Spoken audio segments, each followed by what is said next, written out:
I was like, holy shit, like half of the news was reporting on tweets. Like, that's fucking crazy, right? It's true, man. Like you turn the news, like just 5 years ago, nobody was even tweeting. If you had to guess, how many times do you actually pick up your phone throughout the day? What would that number be? Tech hits you fast, hits you hard. You get that dopamine release. It's gone quickly. You're seeking more novelty. That's why it blew up so fast. It exploded out of nowhere. Tech has solved a lot of problems. It's the greatest decentralizer of power that man has ever seen, which is a fucking great thing. If Facebook was a country, it'd be the most populated country on earth, and it was all voluntary. You want to build muscle, you want to burn body fat, you want to feel better, you want to move better. It doesn't take a shit ton of time. You're looking at maybe a grand total of 4 hours a week for the average person to get really, really good results. You are listening to the Optimal Performance Podcast. The OPP is brought to you by Natural Stacks, makers of 100% natural and open source supplements designed to help you live optimal. For more information on how to build optimal mental and physical performance into your life, keep it right here, listening to the OPP, or visit naturalstacks.com. Ryan Muncie is probably the smartest guy I know. Trust me, Muncie is the nutrition guy. Ryan Muncie's out there trying to make the world better for all of us. The Optimal Performance Podcast is bold, edgy, creative, entertaining, and epic. Ryan Muncie is my go-to guy. Ryan Muncie he's the first guy I call. He's making people's lives better. Ryan Muncie's an innovator. All right, guys, welcome back to another episode of the OPP. I'm your host, Ryan Muncie, and today this is an amazing special episode. Last week, or 2 weeks ago now, I was in San Francisco, drove down to San Jose, and spent half a day with the Mind Pump Media guys. What follows this introduction is a almost 2-hour conversation. And I don't even know when this thing started. We just sat down, we were mic checking, we were talking, and all of a sudden I realized, hey, there were no intros, there was no say go, it was just we were on. So this is really, really cool. There's a ton of information in here. I hope you guys enjoy this one. I had a blast with the entire Mind Pump crew, Doug, Adam, Sal, Justin. Thank you guys for having me, and thank you for sharing your knowledge and your information with our OPP listeners. As you guys listen to this one, anything that jumps out at you that you want to share with your friends and family, make sure you do that. There are easy links to grab whatever platform you listen to your podcast on, SoundCloud, Stitcher, iTunes. There's an easy way to grab the link, share this episode's URL with friends and family. You can text it to them, email it to them, post it on social media. Help us get this message out there, because I know there's a ton of really valuable content in this episode that will help a lot of people. So again, thank you guys for listening. Go to naturalstacks.com for more on building optimal performance into your life. You'll be able to see the blog post for this, and that's it. Thank you guys for listening. Enjoy the show. Here's what I found. I have found that in our sphere, and maybe you can add to this, but in our world here of podcasting, there's a lot of weird people. Like most of us are kind of bit of outliers. Yeah, I think it's almost given everybody, it's almost like a green light to fly your freak flag. You know, like, yeah, because it's yours, right? It's not censored, it's not filtered. You can do whatever the fuck you want. You can get crazy on your podcast. You can have whatever guests you want on your podcast. There's no that it's podcasting right now is awesome. I hope it stays this way. I do too. I hope that someone it's doesn't. still kind of the Wild West, though. Yeah, because it's still a baby, right? It's still kind of a commercial baby here soon. I mean, I still meet people all the time where they're like, podcast? What? What's a podcast? What do you do? Right. Yeah, what do you do for a job, though? Yeah, I think maybe part of it too is that those of us, and I say us because I'm pretty sure I'm in that category, who are a little bit weird. And by the way, I love weird people. Yeah, everyday normal people are boring to me.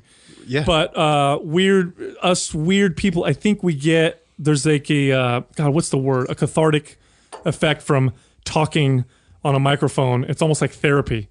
we've talked about this when we first started Mind Pump. We're like, God, this is so therapeutic, and it very much so is. Do you think that's the weird side of you, the narcissistic side of you? Which one do you think that is? It's not because I like to necessarily hear myself. No, I think you do. I think you fast forward Justin and I anytime. I think you kind of. We'll catch him in the car. We'll be like listening to the podcast, and like Justin and I start talking, fast forward just to get to where he's at. Yeah, well, I mean, mostly that We has all to have do- a little bit of That's that actually in false. us. I don't do that. I listen to you guys a lot, really? but when I'm being critical, I criticize myself more than you guys. Okay. Because you guys that's are fair. perfect. Yeah, I hate listening to myself. Like when you finish these episodes and you go to record them or you edit them afterwards and you're hearing yourself and you're just like, God, I hate that. And then people comment back, they're like, you have a great voice for podcasting. And it doesn't sound like that to me. No, you do. You have a very good. Sal has an awful one, but you have a really good one for sure. You have that like lean in effect. It's like, hey there.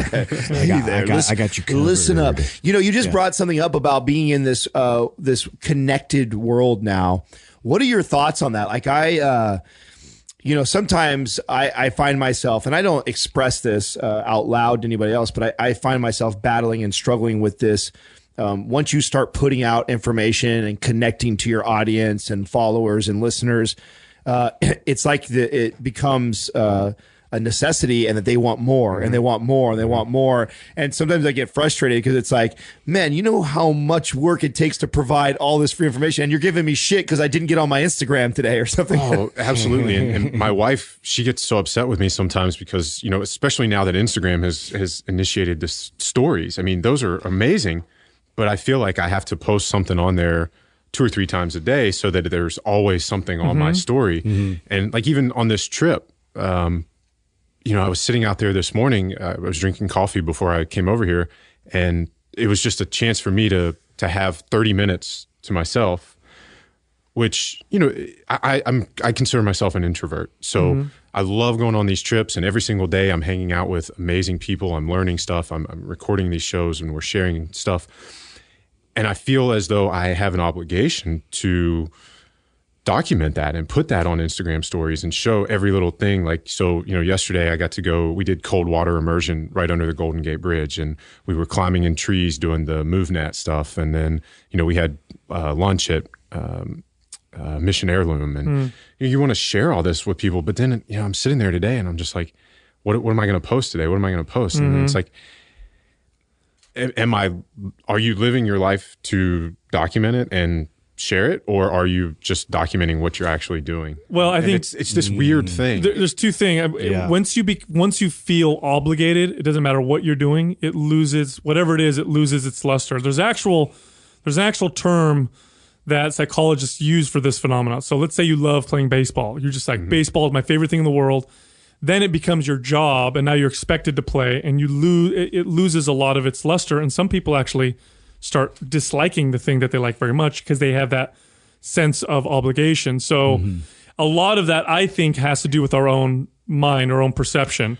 And so if we perceive that we're obligated, then it's going to make it, it's going to make it a negative thing. If we perceive it as I like doing this, then it makes it a positive thing. And the other thing is, I think it's real important, especially today, and this is all relationships, by the way, friendships, spouses, whatever. There's a certain level of separation that you should have before. Otherwise, you become very codependent, and you can actually become codependent on this faceless audience that you have, and that's what a lot of people make that mistake when you become codependent on that audience to make you feel a certain way, make you feel happy, make you feel vindicated or worthy.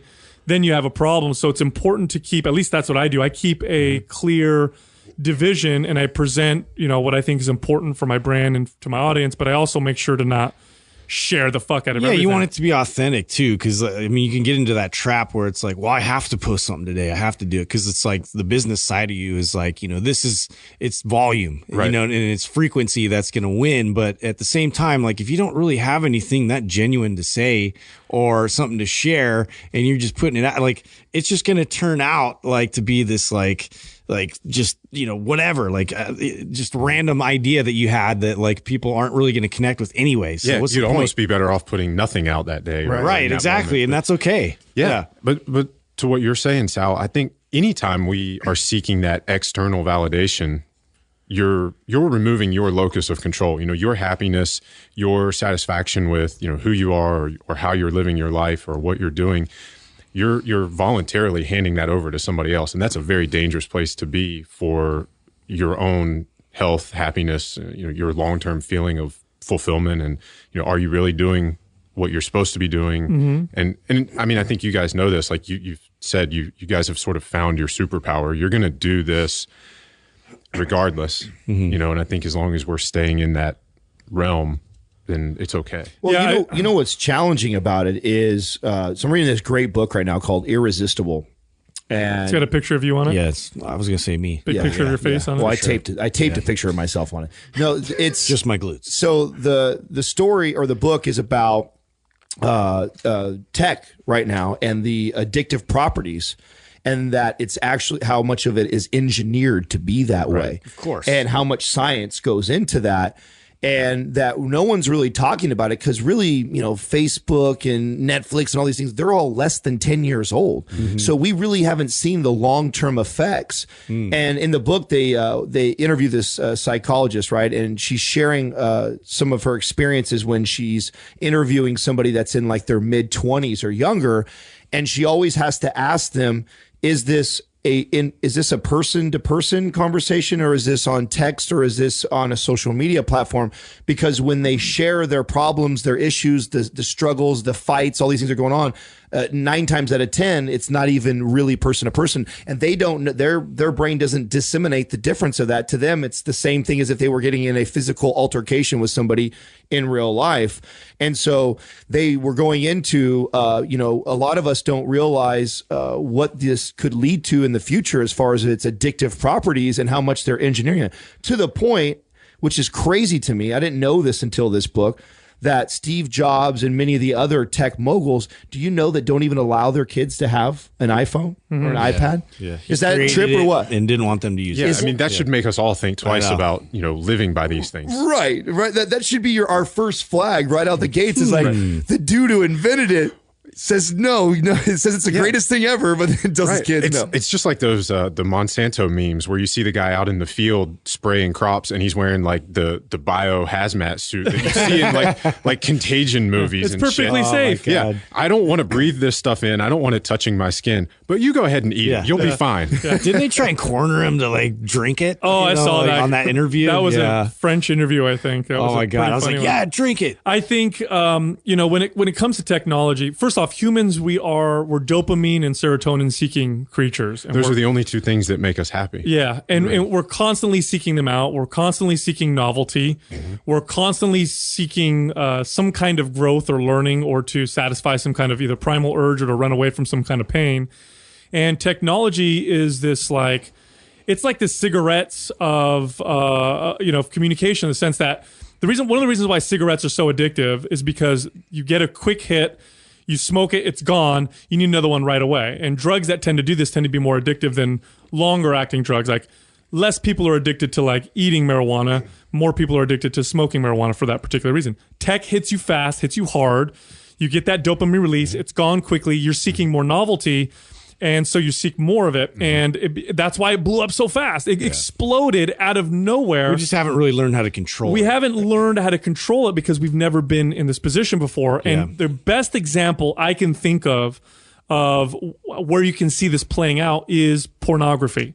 Pornography online demonstrates this very, very clearly and very easily because it's a very specific thing. And you're finding now... You hear that, kids? Write that down. Yeah. Kids need Viagra. Yeah. You're finding now young men in their 20s and teens having erectile dysfunction because they're literally training their brains to react to this extreme novel situation and seeing this visual stimulation that changes with every click with an unlimited supply of stimulation.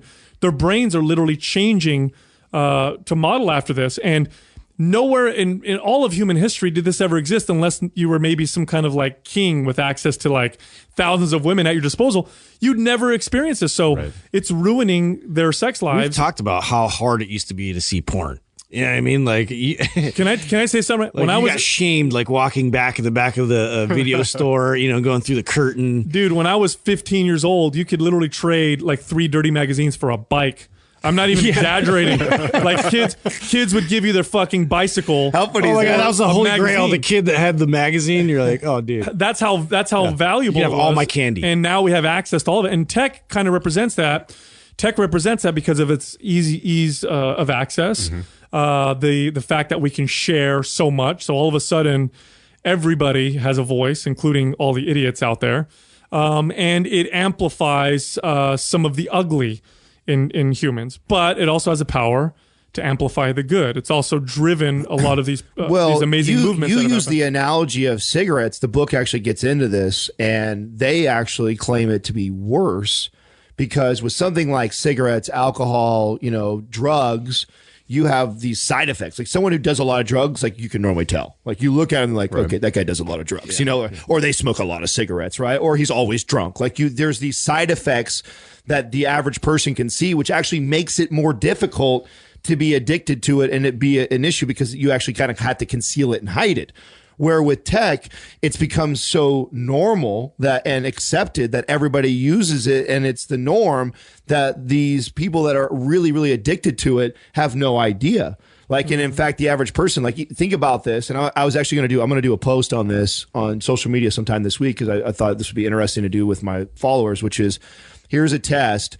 If you had to guess how many times do you actually pick up your phone throughout the day, what would that number be? And then if you had to total up the total minutes and hours that you are on your phone surfing the web, so that's not talking on it, that's not listening to music, that's literally Instagram, Facebook, web browsing, YouTube, that type of stuff. How many minutes or hours do you think that would total up in the day? That's scary. I just did a solo episode and we talked about 5 ways to increase happiness, and one of them was to ditch social media. So we may have seen different studies, but the study I saw came out in March of this year, and the average person spends 116 minutes a day on social media. So that's 2 hours, 4 minutes shy of 2 hours a day. So that's 10 to 14 hours a week, and it came out to be over 5 years of your life on social media. And that was YouTube, Facebook, Instagram, Twitter, all the main hitters. The last time I can think of where humans have went through a fundamental shift where something that we desired so much became just super plentiful and in our face all the time was with food. Yeah, that's the last thing I can think of where for most of our human civilization, we're seeking out food and it's scarce. And look how that's messed us up. Right. And now we're learning, but I think we're learning. It's funny. I know we work in fitness, right? We're in the fitness industry and I know the statistics, right? Obesity, rampant, diabetes going through the roof, like people are getting sicker.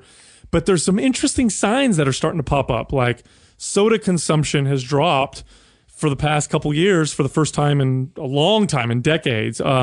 People are starting to change their habits a little bit. I think it just takes time. And in the grand scheme of things, it's actually a short period of time because the obesity epidemic really didn't kick into gear until about, 60s, 70s. So I think we may start to see some shifts, but there's that period of learning that we have to go through that takes a few generations. And I'm hoping we don't go through that with technology because like food, the abundance of food solved starvation. It solved malnutrition. It solved a lot of these huge problems. It just presented new ones that we'd never encountered before. Tech has solved a lot of problems. It's the greatest decentralizer of power that man has ever seen, which is a fucking great thing. Absolutely. Anytime power is centralized, you have problems.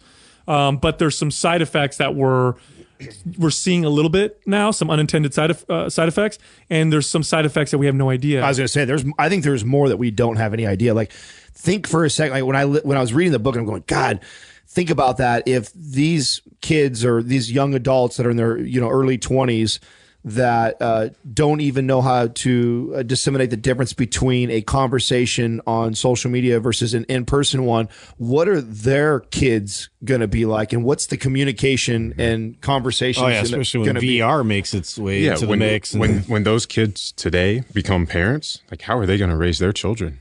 Right. Here's a question I have for you guys. So recently I was in Sweden for the Biohacker Summit, and one of the movements that I'm seeing in that community is an affinity towards implants, chips. So, I mean, we're well aware of the rise of wearable fitness trackers and things like that. So the next evolution of that may be implants. And to me, that's a very, very scary thing because I've always seen these sci-fi movies, like Total Recall or Gattaca, and the powers that be are controlling society through these technological advances. And I always watch those movies and you're like, how does it get to that point? How are these people being oppressed in that way? But with chips and with wearable technology, we're opting into this, to that state. And you talk about decentralizing power. We may be opting into actually centralizing it and giving the powers a control. You could. I mean, I'll tell you what. That's like a conspiracy theory, it's actually, fear thing. It is a very valid point. Look, if Facebook was a country, my aluminum tinfoil hat. If Facebook was a country, it'd be the most populated country on earth, and it would have the most, by far, detailed information on every one of its citizens. Period. End of story. Far more than any spy agency could ever do, any communist regime could ever do with its citizens, and it was all voluntary. That's how gangster Facebook is. But it was all voluntary. I mean, you're posting pictures, what you like, what you don't like, wearables, and then implants, and then eventually hybrids, and then eventually probably not being an organic, person. That is 100% going to happen. It is our evolution. We've been doing it forever. The airplane, the car, your shoes, your shirt, a dishwasher, all these things are technology that did that. I mean, we can't fly. We developed something that made us fly. We get in it and it becomes a part of us, and now we're flying through the air. Your car does that. The headphones that you have on your head right now amplify your ability to listen to sound in your head. It's a 100% natural progression of mankind to do that. Now, is it scary in the sense that it's going to increase the ability of one person to influence or control us? Perhaps. It could also be the opposite. If you look in the past when information was less available, so let's say when during the Middle Ages when the church ran everything and they were the disseminators of information, they controlled information. You want to learn something, that's where you went. You didn't know how to read, they'll read it for you. It was a lot worse when we had access to information ourselves. I mean, when books were first printed, that was one of the things that the church was said against books. Like, who's going to write these books? They're going to control your mind. They're going to tell you what to do, and it's not good. We can't have people thinking for themselves. That's right. So I think it's a valid concern, but it still has never played itself out that way. I think what's always happened is every time we see an advancement that changes what it means to be human, the current generation is scared. There'll always be a counterculture, and then it'll always be about balance and self-control, right? Like, even on the analogy you just gave of the car, the headphones, the airplane, if you spent your whole life always in an airplane and you never touched the ground, you'd probably be very disconnected from society and what the world was like, and it would probably be unhealthy. If you always walked around with headphones and you only heard sound amplified, then if you ever tried to take them off and have a real conversation, it would affect. Well, that's the difference. So, you're talking about implants. It's like, how do you turn off access to you? So like, so versus like, we've always had the ability to, opt out of something. Well, or can you? Maybe your implant has an on and off switch. You'd be like the James Bond character taking it out with a knife. Well, hey, look, I'll tell you what. I mean, maybe it's Bluetooth to your computer, just like your, my Fitbit is, and I can turn it on, turn the access on or off. Here's the bottom line. Let's say there's an implant right now invented. You could buy it for $199. You put it on, and now you have telescopic vision. You can see like a fucking telescope. That would be cool. How many people would say no to that? Not very many at all. There's this question posed in in scientific philosophy. It's been around for a long time, but it's becoming more and more a reality. And that's at what point do you become more machine than human? Is it when you're 50% machine, 51% machine, when your brain starts to get augmented? What does it mean to be human? These are all questions that I think philosophers have been posing forever. And I don't think we'll ever really have the answer. And it definitely isn't going to slow down. There's no way in hell. Yeah. Well, to bring it all back full circle, I mean, you said the printed book was a revolution of sorts at that time and allowed people to hear things that they weren't hearing from orthodoxy. I mean, podcasting is doing that now. You talk about people, are we more weird now? No, you just have more voices and more people are able to, share what they're what is in their head or what's going on or what information needs to be disseminated. We are seeing, if you really pay attention, we are seeing, when I say the greatest decentralizer of power, I mean it. We've already seen industries that were untouchable, that ran shit, be completely turned upside down. Yeah, Uber, Netflix, Airbnb. Airbnb. Music. Look at music. Do you know that 30, 40 years ago, like music ran the world? Like you go to third world countries, they knew who Michael Jackson and Madonna was. It was one of our number one exports. It still is. But the music industry could not stop it. They had all the money and all the power in the world. They could not, and they still cannot stop people sharing music for free. In fact, they had to, join them rather than fight them because they would have lost. Movies now, and Hollywood is encountering that same. These are hugely powerful industries, probably two of the most powerful industries in the world.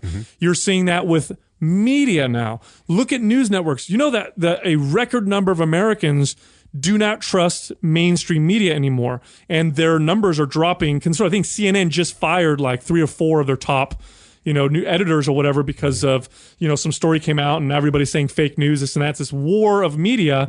And don't think for a second that war of media isn't caused by the availability to just share information. Anybody with a phone is a journalist, right? All of a sudden. So, well, they're getting all their leads from Twitter, anyways, right? I think it's a good thing. Have you watched like news today? It was so crazy. We were traveling and news came on. I never watched news.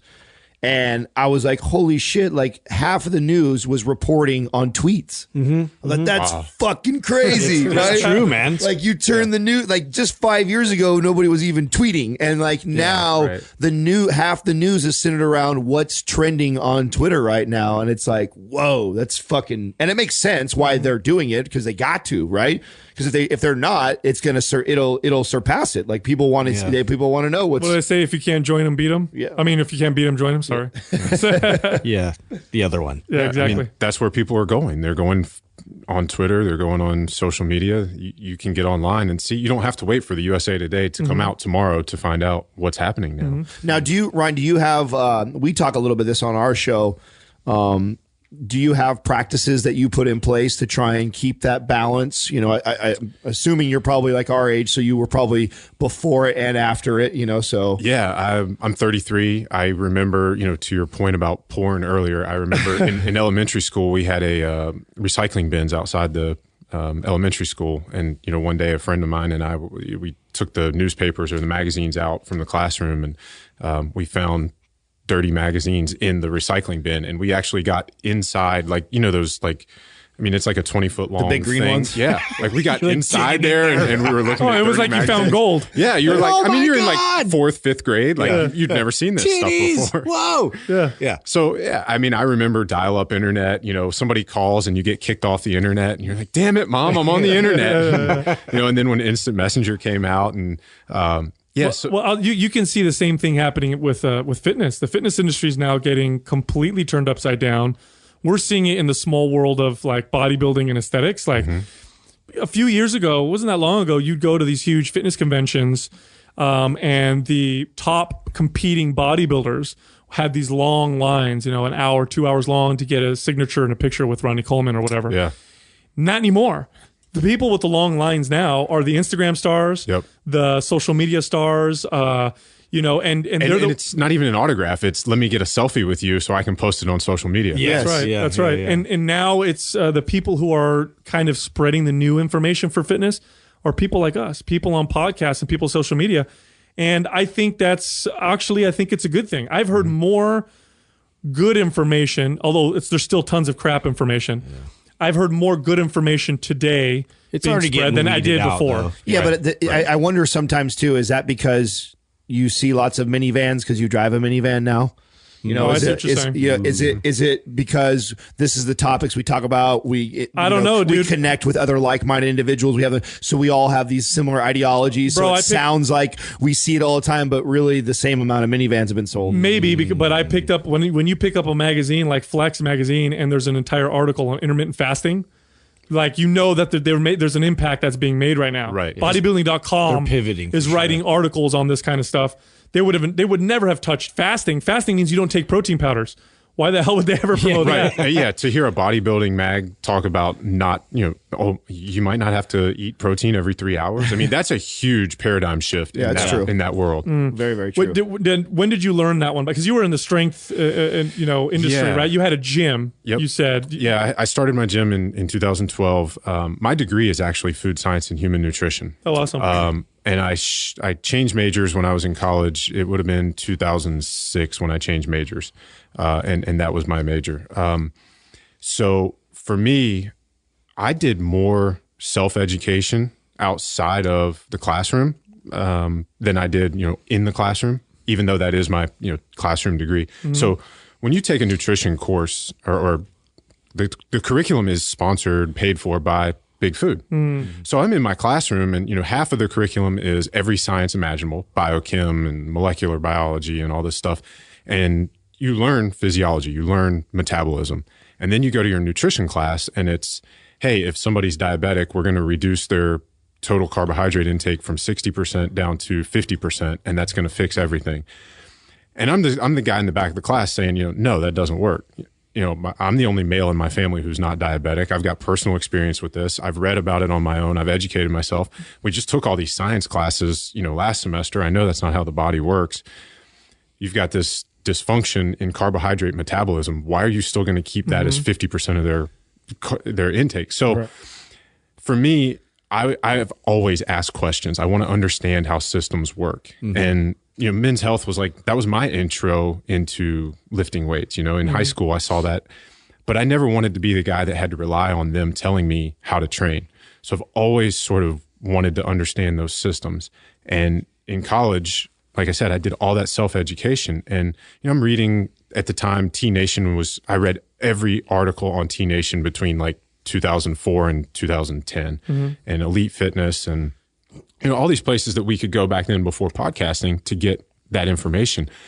And I actually I've tried every version of intermittent fasting. I've just always gravitated towards that. It works for me. So I actually started that really, really early on. I remember, I think it was the TNT diet by Jeff Volek way back in the day. That was, and even the precursor to that was the anabolic diet. And I started that when I was still in college, 2006, 2007. Wow, it's great to be that open-minded to be able to do that. I've always seen myself as an experiment. I want to touch everything and experience it and see, okay, does this work for me? Well, you're telling your story, and two things really pop up for me that kind of really anger me about our Western medicine ways.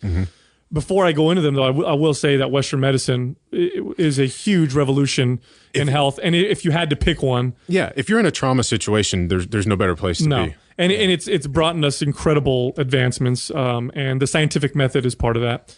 But when we talk about the strengths of Western medicine, it's also become some of its weaknesses. And what I mean by that is we become so specialized in particular study, like nutrition or biology or chemistry, that we learn these topics very, very deep, but then we don't understand how they all communicate with each other. So you lose that holistic ability. When you learn nutrition, how much of the nutrition did you learn? How much of it came from understanding human evolution and learning how humans ate as we evolved? Probably zero. In the classroom, yes, you're correct. But on my own, I remember Lauren Cordain was the paleo guy before paleo was a hashtag, before it was a popular thing. And I said, I always sort of gravitated towards that because I understood what I learned in science class. And I think, I don't know how many people have been down that road and have nutrition degrees where there's such a stark contrast between what you learn in science versus human physiology versus nutrition, right? Yeah. So I'm not sure what you guys studied in school, but you have the core classes that you have to take, and then there's the stuff that's relevant to your major. And in food science and human nutrition, we had you had to learn food labeling and food safety, and then you have all these nutrition and so we had a medical nutrition therapy. That was a 2-semester course. And you have these specific nutrition courses. And it's those courses, it's that program that's paid for by, General Mills and all that shit, Kraft. And the stuff that you're taught in there just doesn't match what you learned in physiology or biochemistry. Have you seen the? So obviously, I'm sure you saw all over social media the whole coconut oil is bad for you. And then there's that documentary that people are messaging us on. What the health? I don't know if you saw that. Somebody actually texted me that and asked me a question about it, and I watched the trailer for it. And it's probably got enough in the trailer. Yeah. So that's all I would have watched. We forced ourselves to watch it. So when you guys watched that, did you see that it's by the same people who did Cowspiracy? Yeah. And you know who the funding behind Cowspiracy was? It's Leonardo DiCaprio. Oh, okay. And he is, I don't know if it's him or if it's everybody behind it, but they're pushing. There's a vegetarian or vegan bias to both of those. 100%. Of course. To both of those movies. And when Cowspiracy came out, I actually wrote a really, really big post about it, and it was well received. But basically, they're ignoring, they're just looking at factory farming and saying that that's a problem. Well, we all know that. Yeah. Even meat eaters, who want to eat grass-fed and high-quality food, we're against factory farming. And all of the arguments that they make about how that's a broken system are completely valid. But they ignore, because of that vegetarian bias, they ignore the fact that there could be a solution. There is a solution. We can sustainably, even regeneratively farm, feed the earth. I mean, I've interviewed Joel Salatin twice, been to his farm, I visited it, and I know he's just one of the people doing these things. We already have enough food on the planet to feed everybody. We do. It's a huge myth. It's not a production problem. It's a distribution problem. 100%. And the best way to, that's so far that we have found, is open markets. Let markets be open and the signals become very accurate and things become very efficient and people get more food. We have plenty of food. In fact, we produce way more than we need. Yeah. Americans throw more food away than some countries eat. Yeah. And there's, I love John Oliver. I don't know if you guys watched Last Week Tonight, but he did an episode on the amount of food waste just in the state of California alone. It's ridiculous. I don't remember the number, but like you said, it's more than some countries eat. Greater efficiency and distribution is what's important. Market systems seem to be, or not seem, definitely are the best. You have other centralized systems. Soviet Union, for example, had thousands and thousands and thousands of acres of wheat that would go rotten because they didn't have accurate, market signals to know where to send them where and how much they should cost and all that stuff. But it is a distribution problem. It is getting solved as societies become freer with their markets. You're finding that they're shifting from food scarcity to overabundance, and then they run into Western problems like obesity, of course.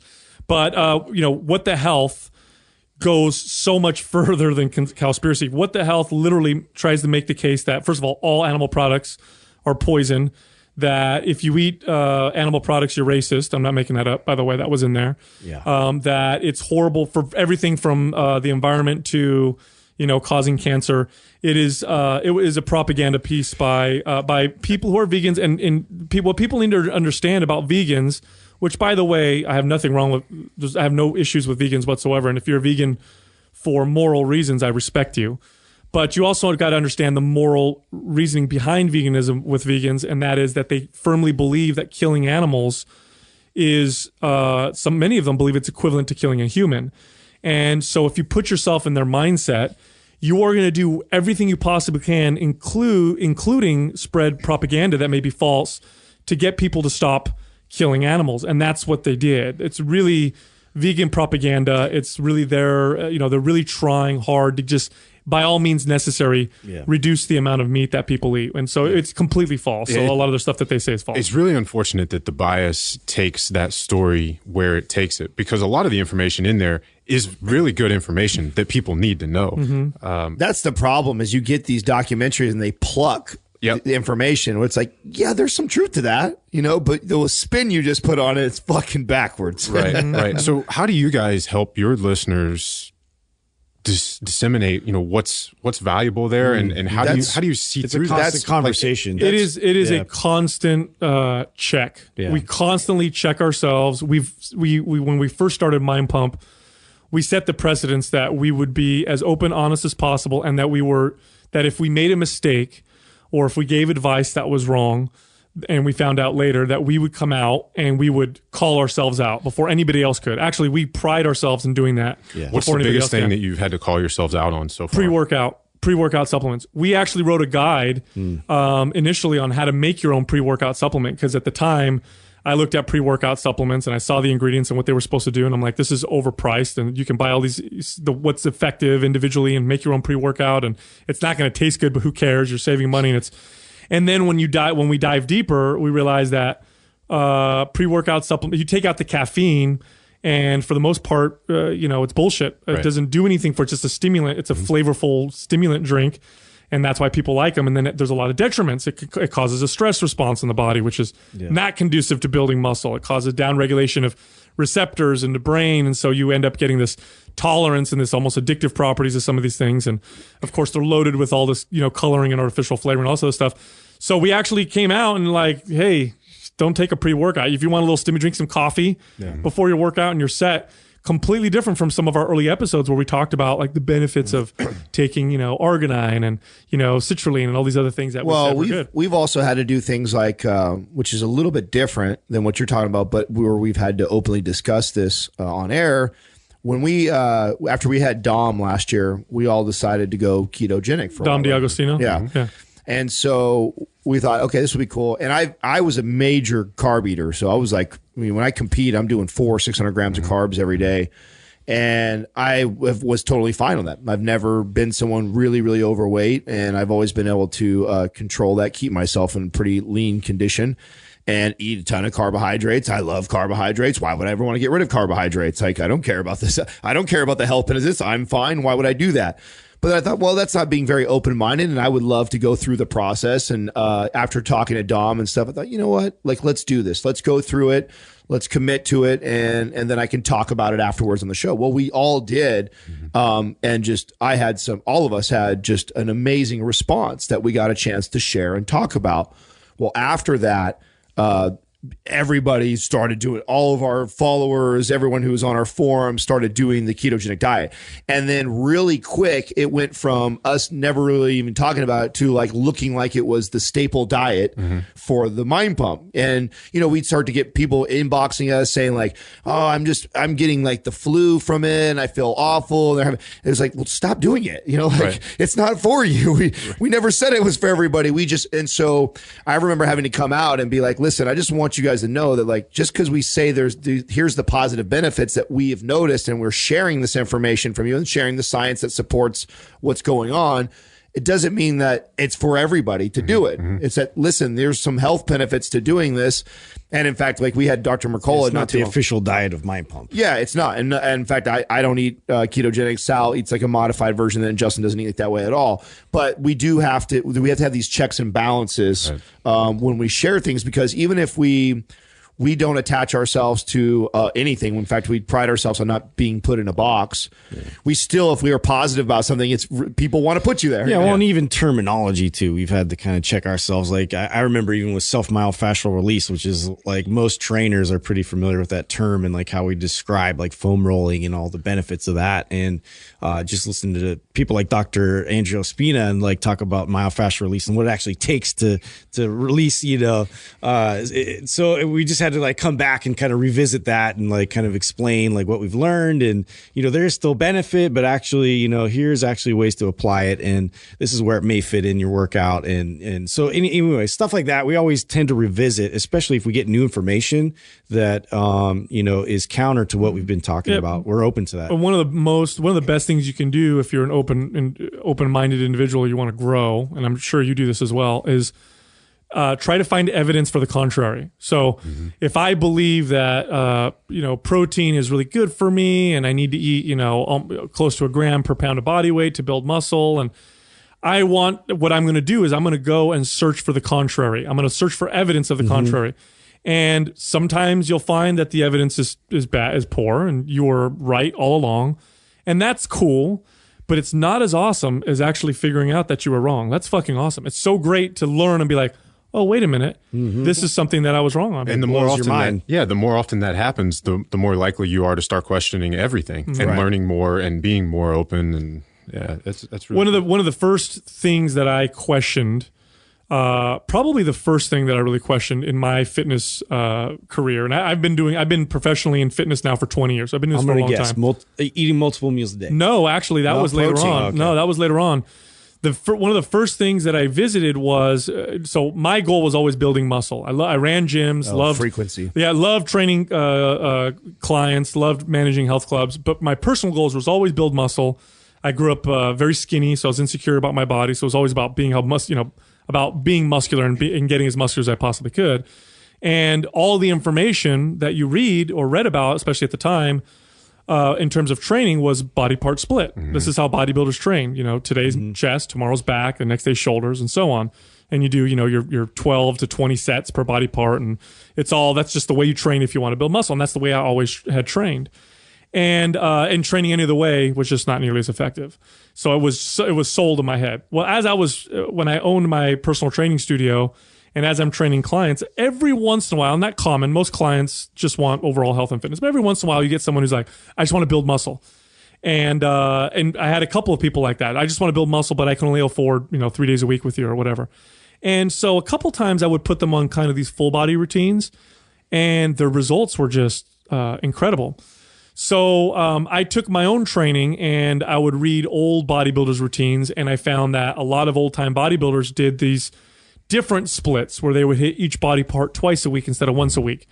And so I started playing with that, and I noticed that I needed to reduce the intensity sometimes to be able to do that, but I got an incredible aesthetic shape as a result of that. So I'm like, oh wow, this is the way I need to train from now on.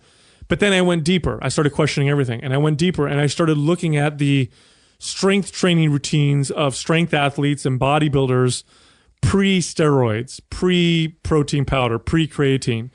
And first off, when you read about some of these people, some of these men, their feats of strength were insane, legendary. Yeah. Some of them photographed legit, like they weren't bullshitted. They looked incredible. No fake weights. You look at pictures of these people, and just in bodybuilding, look at what Sandow looked like. Yeah, he's the guy on the trophy if you're Mr. Olympia. That's right. And he was so strong and did some incredible things and looked incredible. And you look at their routines, and none of them were body part splits. Not a single one. All of them trained more frequently. They all trained with kind of a full body approach. In other words, they would do full body like 3 days a week or 4 days a week. And that kind of opened my mind a little bit. And then I looked at strength athletes, and I said, okay, let's look at the top. Exactly. Let's look at the top strength athletes. Let's look at Olympic lifters. Let's look at power lifters. All of them train with more frequency. So I switched my split routine. And they train movements, not body parts. Right. So I switched my my routine out, and I stopped doing a body part split. And this was the beginning of how I created the first MAPS program, which is the programs that we sell on Mind Pump. And so I switched out my routine for a basic full body routine. I got stronger within the first 3 workouts. I started building muscle on a frame that I had been working out for years and thought I had hit my limit. And little by little, I started changing and modifying my routine. And now it's more of this kind of what we call the MAPS methodology. But that was my first foray into questioning what I had always thought was the truth and common knowledge. And now I find that to build muscle, for most people, an approach that's more of a full body approach, or an approach that utilizes more frequency of training, is far more effective. And now we actually have science to support that. We actually see now that when you lift weights, you get this protein synthesis signal, which is telling your body to repair and build, but it lasts for 48, 72 hours. It drops after that, even if you're still sore.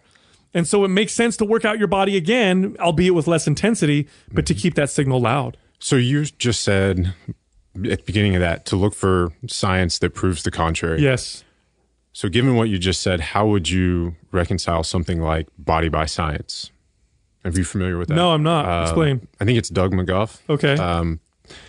But it's basically a theory where, and he's written a book, and a lot of people adhere to it. A lot of the people, we were talking before we sat down and recorded about ARX and minimum effective dose, which I'd love to get into with you guys. But but the premise of Body by Science is once or twice a week, maybe once every 6 or 7 days, and you do extremely high intensity,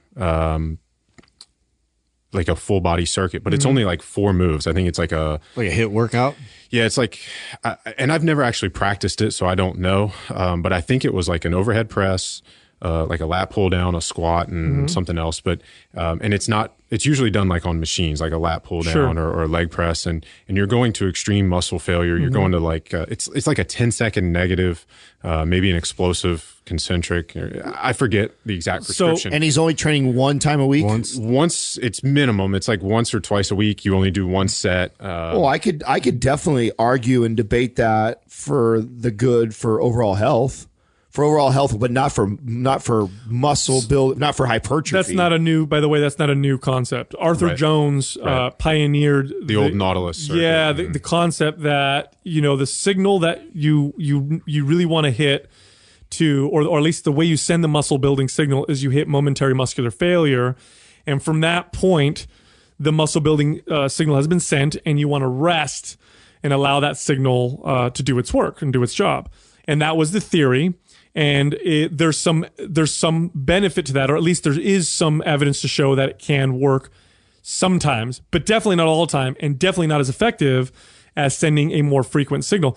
Here's an example, and listeners can test this out on themselves. If that's the truth, if that's really how things work, go hit your legs really fucking hard on Monday. I mean, go beat them up. Go to failure on 4 exercises for your legs.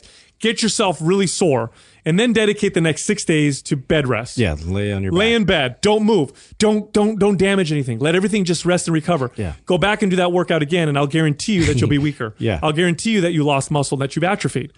There's no way you're gaining strength off of that. No, protocol. it's all about which signal is working. And yes, an intense workout sends a loud signal, but when you add up a lot of small signals, those can overpower that loud signal. And what happens when you train less frequently, like he's talking about, is he's relying heavily on intensity. And by the way, intensity doesn't just affect muscle. If it was just muscle, we wouldn't have a problem. It also affects your central nervous system. And if your central nervous system is fried, and if it's taking time for your central nervous system to recover, your muscles don't mean shit. I mean, I've used this analogy a million times. Your muscles are like speakers. And they don't produce sound without a good amplifier. The amplifier is like your central nervous system. You could have the best speakers in the world, but if your CNS is fucked. Oh, you talk about the biggest paradigm shift for you. That was for me. Like coming from the athletic world where every single workout is a max out effort workout. And intensity is the holy grail of all your pursuits. And so for me to then step outside of that and realize, I wasn't in athletics and I wasn't under that same protocol anymore, but I had to stay in shape and I had to try and, keep my lifts consistent. And so, just to be motivated, I would go some days like a little less intensity and I'm just working on movements and skills and then realizing like how much that charged me going into another intensified day and then like applying like 3 days of intensity versus 5-6 days of intensity and like how much better my body performed. And then and then we dive deeper and I met Sal and we got into more of what he kind of coined as the trigger session concept, where we're going through those same movements but we're going at a low to moderate type intensity, and it's like just band work or body work. Exactly. And so now my body is fully recovered and I'm going through these same movements and the blood flow and oxygen is helping me to recover. So it's a totally different mindset, because when you're in the gym, you want to kill it. And that's the athletic mindset that you have. And then once I could kind of step out of that and like stop 2 reps short of like complete failure, how much more effective, and my lifts would go up, my strength went up, my PRs went up. So don't just take our word for it, by the way. This has been studied. So they've already done studies on this and shown that if you do, 21 sets in one workout versus 7 sets for 3 workouts, the 3 workout will build more muscle and be more effective. Here's what you want to understand. The 3 main variables that you manipulate with resistance training are your frequency of training, the intensity, and the volume. And there's volume per workout and then total volume, right? If you neglect one of those, you have to really push the other 2. If you neglect 2 of them, you have to really push one of them.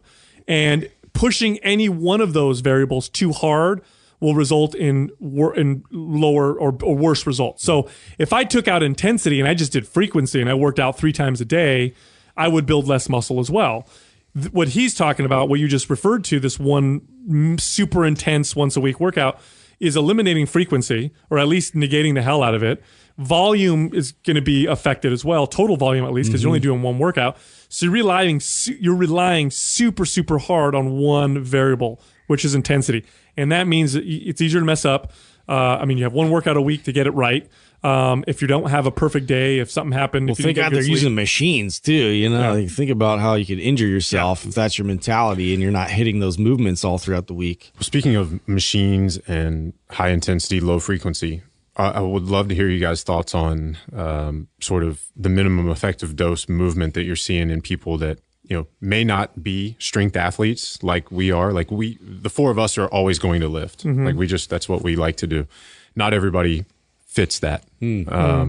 So you see a lot of people talking now about how they're getting the benefits of, you know, all the health benefits of working out, but only working out for an hour a month. I have two thoughts on that. Like, I see the positive side, because right now the average American steps less than 4,000 to 6,000 steps a day.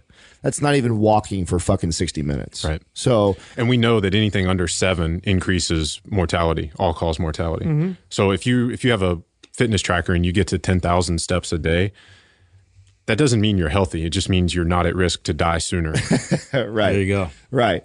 So I feel like, because that we are going so far backwards so fast in the grand scheme of moving and exercising, that someone doing even something that bare minimum, I feel like, fuck, you know, it's a step in the right direction at least. Right. But I think there's so much more benefits to moving more frequently with less intensity than doing something super intense one day. Like Sal goes back to the central nervous system, but I mean, everything from blood flow and oxygen and nutrients getting to the body and just being connected to your muscles. I mean, one of the things that was mind blowing for me getting older now, 36 years old. And when I was in my early 20s, even as a trainer, I never did any mobility work. I never did any corrective stuff. Sure, I told my clients to do it, some of that, because they were old and they complained of aches and pains, but I never applied it. I really never did until I had to. And then it like dawned on me, like, holy shit, like, what's really happening here? And we really just kind of graze over it. We talk about like aches and pains and things like that as like, oh, I've got a bad shoulder, oh, I got a bad knees, oh, I got bad. But wait a second, like, how did it get there and why did it get there? And a lot of it is a loss of connection. We lose connection to our own body. That's fucking nuts. And I was blown away just this last year or two when I had Dr. Brink, who's a good friend of ours, movement specialist. And I had him break me down, you know, and pick me apart, what he sees. And he like ate me alive on my feet. He's just like, dude, you have no connection to your feet whatsoever. How crazy is it that we lose that connection to our body, to our ability to move? And I mean, you only get one body. Like, this is it. This is the vessel that takes you through everything that you're going to do. Like, how does that happen? The brain develops through necessity, use, and practice. So you take a child, you never speak a word to them, let them grow up never talking. Once they reach a certain age, you can teach them language, but they'll never be able to speak normally. As children, we put shoes on. As children, we're taught to sit down. We're taught to do certain things. A lot of these things we're not gonna get like super, super good, but we can make improvements. But a lot of the damage, unfortunately, but we talk about feet. Adam's talking about feet. Like, you can work on your feet all you want. You ain't gonna have the connectivity to your feet that a hunter-gatherer maybe had, because we've been in shoes for our whole lives. But I have a great analogy for you in regards to what you're talking about with this minimum effective dose. First off, before I get into my analogy, minimum effective dose changes all the time. It's very individual. So, because you'll adapt to that. Yeah, quickly. If you're super inactive and you're on the couch all day long, the minimum effective dose to get your body to change in the positive is very little. Yeah, it's like a 20-minute walk every day. That's it. The minimum effective dose for me, who's active pretty regularly, is a lot higher. So that changes all the time. So that's number one. But when we talk about the systems of adaptation, and make no mistake, getting stronger, burning body fat, improving performance and mobility are all systems of adaptation. Your body is adapting to stressors. Believe me, your body needs a reason to add calorie expensive muscle to its body. It's not going to do it for no reason. So these are all adaptation signals. Now, if we look at other systems of adaptation of the body, they all have this similar way of working. Let's use your skin, for example. Your skin adapts to the sun. And the way it adapts to the sun to protect itself from the damage that the sun can produce is it gets darker. You get a tan. So if you take an individual and you want them to get a good tan, to build a nice, even tan, what's more effective? One super high intensity sunburn day, every other week? Yeah. Or a little bit of exposure every single day? Which one's going to give you... Turn into bacon. No, I've never heard that particular analogy, but the one I've always used was so take Tiger Woods or any golfer, and you tell him you can only hit 700 golf balls a week. Mm-hmm. Are you going to hit 700 on Monday and then not come back until the next Monday? Or are you going to hit 100 a day every single day?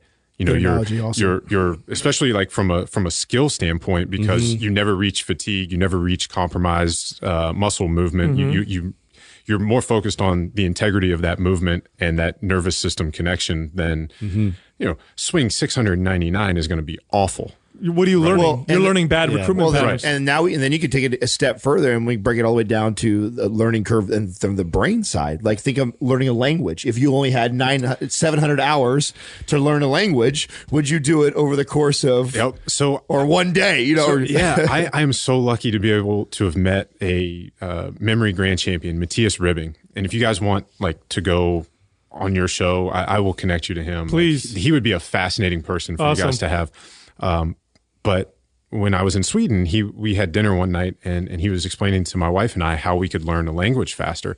And he absolutely despises all of the technology that's available to us to learn a language now, because he understands how the brain works. And it goes back to what we were talking about earlier. You understand the system, and then you can apply that to whatever it is that you're trying to do.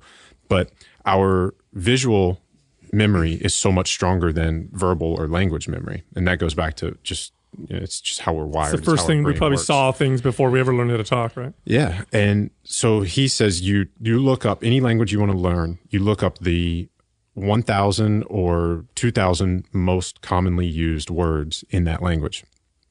And then for however many days it takes, you break it down into chunks of 50, and every single night you attach an image to those words. Oh shit! And he can explain the process of using images to remember things. Last year at Paleo FX, he's Swedish, so English is like his third or fourth language, and he memorized the Austin newspaper in a non-native language in 5 minutes, and then came on the podcast and was just reciting things back, because he's attaching words to images. That's crazy. So we wanted to learn Spanish, so you just Google 1,000 most common words in Spanish, and then the first 50 are it's all el and los, and but you biblioteca. You attach those. So biblioteca is library. You would imagine a giant book, and you can remember a book much more easily than you can remember the word. But if you do 50 words like that every single night in a week, you're at what was it 350 words. So it takes you 3 weeks to learn the first. Wow. That's even more effective than singing it. Right. But then you once you learn the words, it's much more easy to learn how to use them in context and converse, because you understand them, and you can watch something in Spanish, watch Narcos in Spanish, and you can learn, or have these conversations and you learn. But that completely matches what you're saying about frequency. Small doses of exposure, you never get tired. You are staying on point, you're focused, it's better quality. I'll tell you, because if you're looking, of course, if you're trying to maximize muscle growth or maximize performance, there's a way you train. And if you're looking for longevity and just optimum health, the principles are similar, but it's different, right? If you look at studies of the world's longest living people, they call them these areas blue zones in the world. And they've done these studies, and there was one huge one done. I think National Geographic funded it. They found less things in common than they thought they would. They thought they'd find some silver bullets, but they didn't. But there were certain things that they did find in common, and none of it was super high intensity exercise. It was daily, purposeful activity.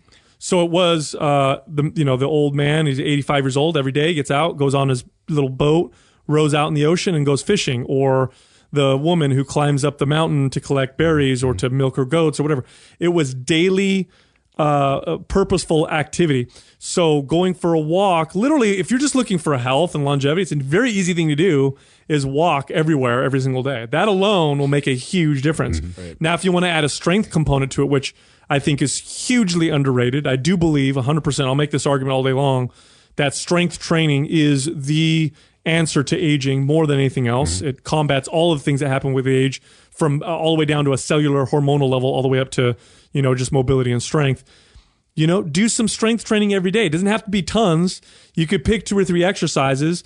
You can work your way up to higher intensity, but when you first start, just do the movements, feel a little bit of a burn, feel what's going on, get used to the movements, do a little bit every day, and you'll get tremendous benefit from doing that. Now, if you want to take it a step further and you want to be more advanced and build more muscle and whatever, then there's a little bit of a different approach.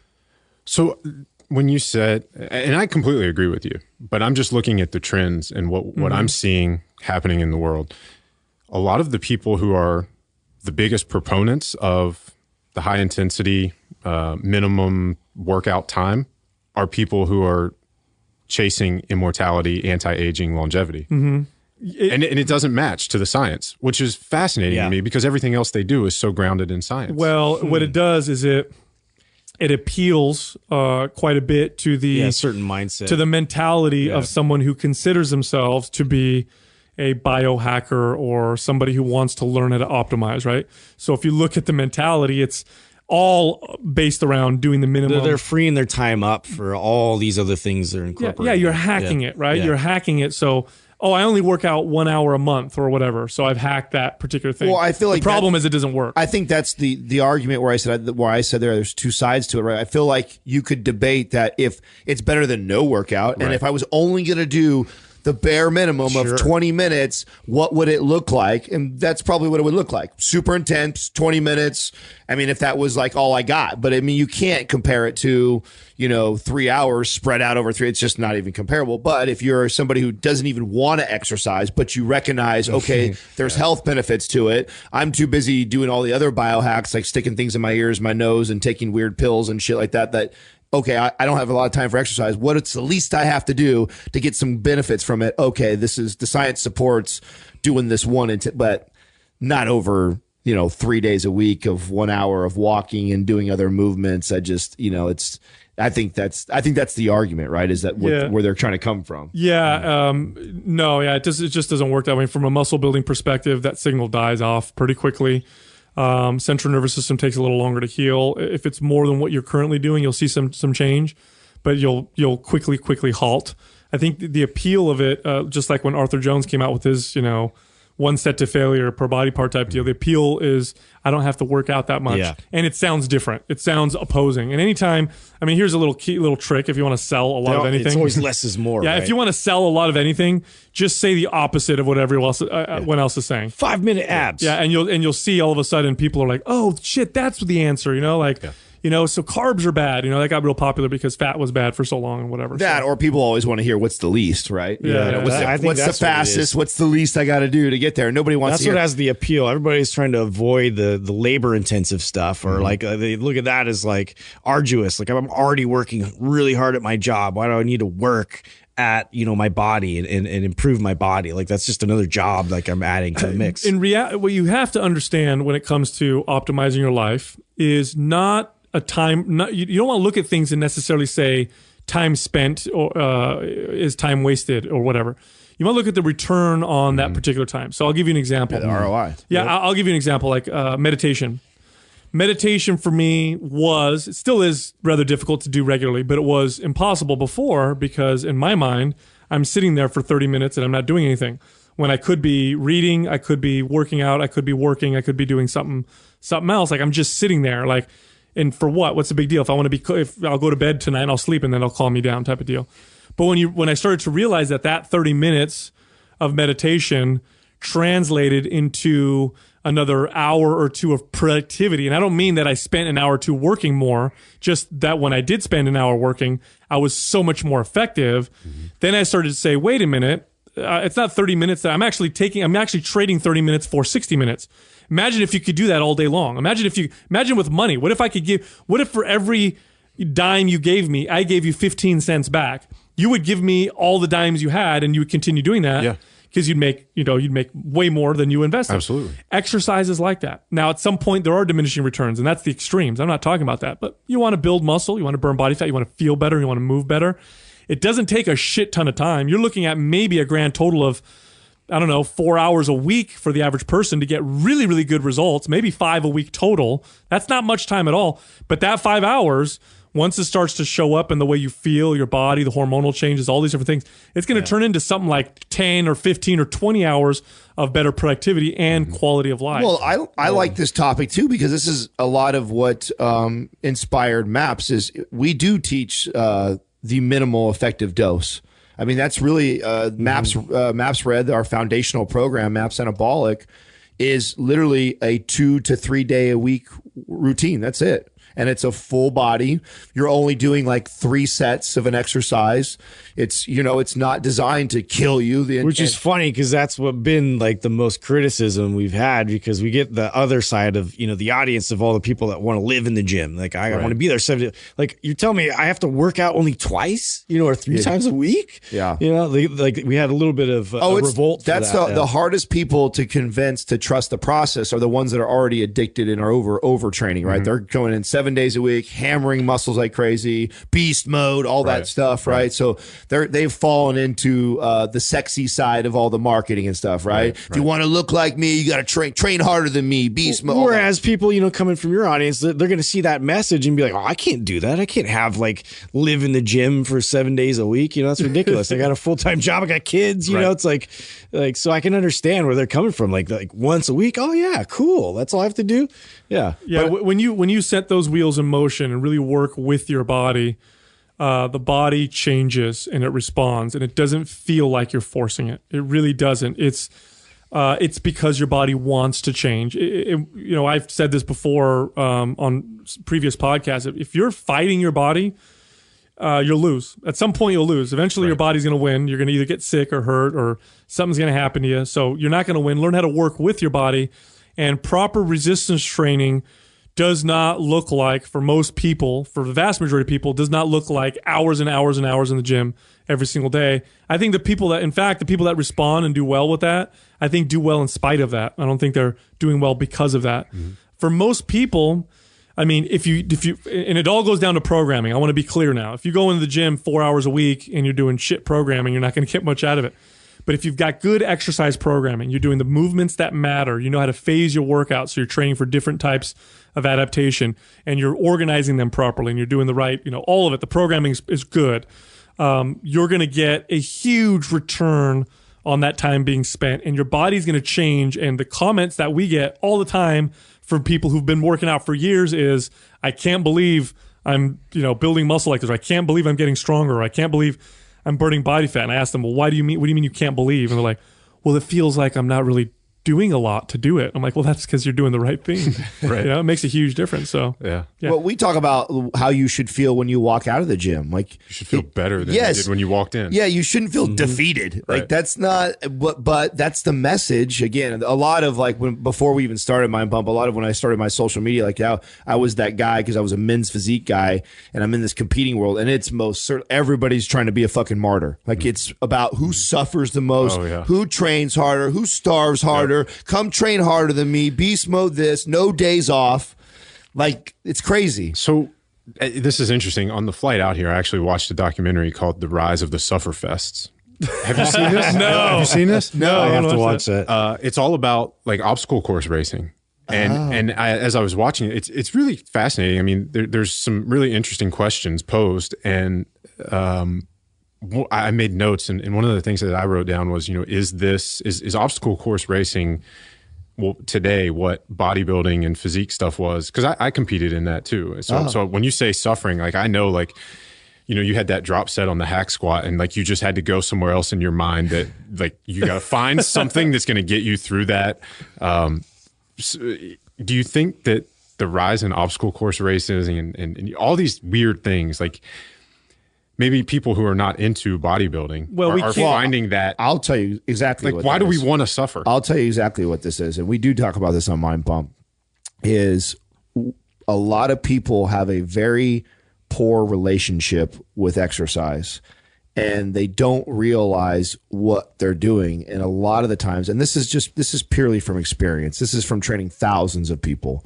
And you get these clients and they look at exercise as almost like a form of punishment, and they're punishing themselves. In fact, most my obstacle course racers, most my marathon runners, most of them did not have a good relationship with exercise. They did it because it was the only way that they could get in shape, was to prepare for this torture. And I would argue that it's not just their relationship with exercise, but at that point in their own evolution, it's a relationship with themselves as well. Absolutely.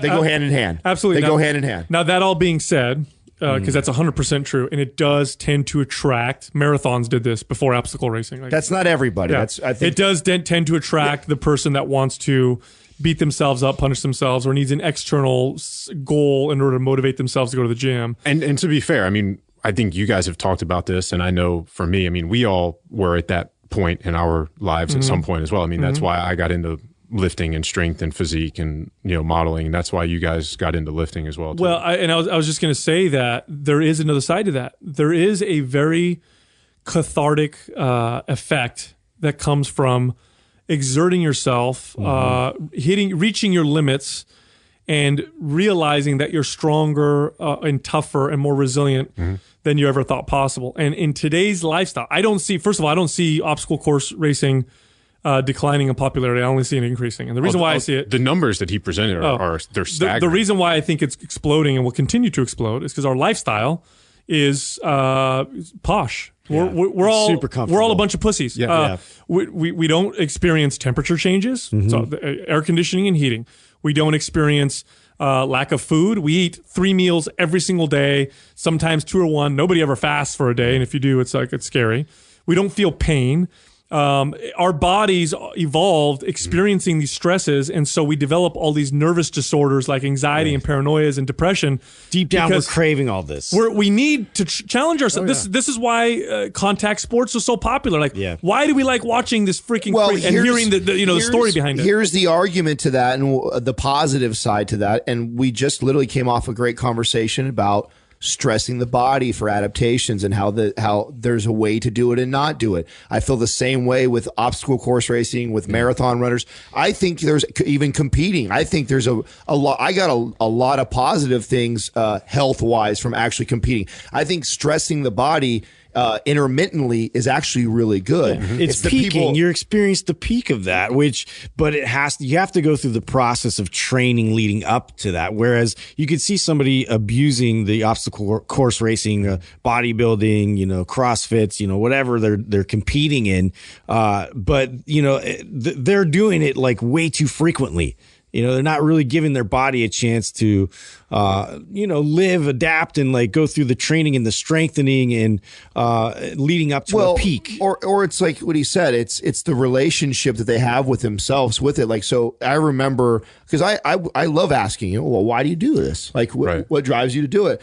Oh, I get in great shape, and they have this like connection to like how they look or whatever, or maybe the competitive side of winning with it, where like if you're doing it for health, there is a healthy way to do it, and there's a healthy way I feel like to incorporate it into your lifestyle. But most people don't get into it. They get into it for either the addictive properties, or they get into it because of it makes them look a certain way, like, or it's the only way that they can be in shape is if they're training for. Well, they associate that with being in shape. What was the moment for you guys where you made that transition? Because I think we're all kind of on the same page that we're all down to suffer and we need that. We're too comfortable. But you guys got into bodybuilding or strength sports as kind of the gateway into your own like self-evolution. What was the point for you that it mattered more what you did with those lessons outside the gym as opposed to, just how much you squatted or what you looked like with your shirt off? So I had a clear event. There was a single event that happened to me that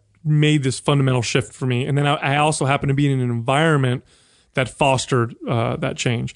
Before I get into that, I do want to say though, with what we're talking about with these races and intensity-based type events, we can't discount the psychological and emotional benefits that come from those. No, that's why. You can train your body. You stress. That's what I meant by it's putting the body through a stress. There's lots of positives. No, I totally agree. I mean, one of the most life-changing events I've ever done was I did SEAL Fit, the 20x challenge. I mean, it was 12 days. I mean, yeah, not good for your body. No, great for your psyche. Right. I mean, I learned lessons that I still go back to, and I mean, exactly. it's amazing. And that's my point, and that's why I asked what that moment is for you guys. That because I'm not saying that obstacle course racing is bad. I'm not saying that bodybuilding is bad. I mean, it's how these people are.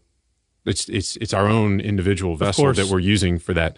Of course, I had a fundamental shift years ago. So I've been into lifting weights since I was 13, driven heavily by insecurity. I was a skinny kid growing up, and I wanted to build muscle. But I'm also very passionate. I get to be very obsessive. I tend to be, very obsessive with subjects that I get into, and I do this with anything that I really get into. I got really into the science of the body and building muscle, and I learned everything I possibly could. And I abused my body quite a bit. I abused it with supplements, with workouts, with nutrition. To try to build more and more muscle. So I did this for a long time. And right around the age, I'd say I was probably either 29 or 30, my body retaliated in a very, very big way. So I've always had a tendency towards gut issues, even as a child. I was a little more sensitive to food than most people, but I was okay. I could eat things and it wasn't a problem. Well, now, I had been for 15 or 17 years of stuffing my face with the same kind of foods all the time without paying attention to quality of food, with taking supplements day in and day out, several times a day, protein powders, bars, exotic supplements, pro hormones when those were over the counter and they were legal, like just going crazy, that my body retaliated. And I had severe gut issues to the point where I thought I had maybe Crohn's disease or something. Like I lost 15 pounds in a very, very short period of time. Nothing I could eat would stay in me. I got very sick, very weak. It was very, very scary. Got lots of tests done. Nobody could figure out what was going on. And at that time when this was happening, I had owned a wellness facility or personal training studio / wellness facility. In my facility, I had some workers in there that were very holistic with their approaches. And I love the fact that they were holistic. They were different than me, which meant we could offer different things to our clients. I also respected and honored their methods. I didn't use them myself because I'm a meathead, right? I lift weights, and I know you're telling me about, avoiding certain foods and don't eat artificial sweeteners, and, I need to meditate and all this, but whatever, I'm just here to build muscle. I don't care. That's cool that you do that. And that was my attitude. Well, now I'm sick. Now I'm really sick. And I was very reluctant, but I finally took them aside and said, okay, like I need help. I can't figure out what's going on. And we went deep. We talked about my relationship to food. I did gut testing, and I found I had all these different food intolerances, and I learned about leaky gut syndrome, and it looked like I definitely had all the symptoms of that. And I had to completely eliminate certain foods out of my diet, and I had to re-examine my supplementation, which was, at this point, I was addicted to taking supplements. And through that process of being forced to examine these things, I kind of examined everything. And that's when I started looking at my training. That's when I started looking at, I was able to open my mind and look at and figure out that eating small meals throughout the day is bullshit. There's no science supporting it. In fact, eating less frequently may be better for us. The ridiculous amounts of protein that I was eating, there was no science supporting it. High protein works for building muscle, but not the ultra high amounts that I was eating.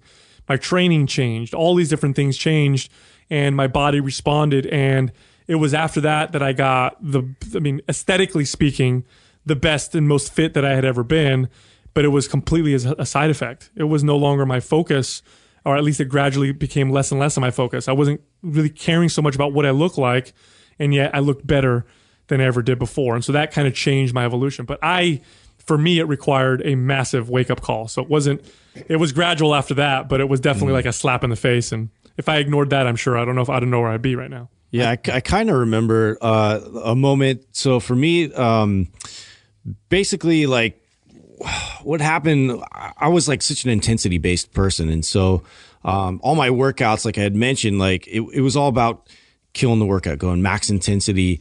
And really, it wasn't until I had kids that, like, my first son was born that I just, and thinking about this now, I didn't even really realize that was probably the moment where it changed, because my mentality would bleed through into just my temperament. and my temperament, always having to, ramp myself up and get prepared to, do really well in my workouts and move weight around. Like I had to really like keep that sort of intensity and carry that with me.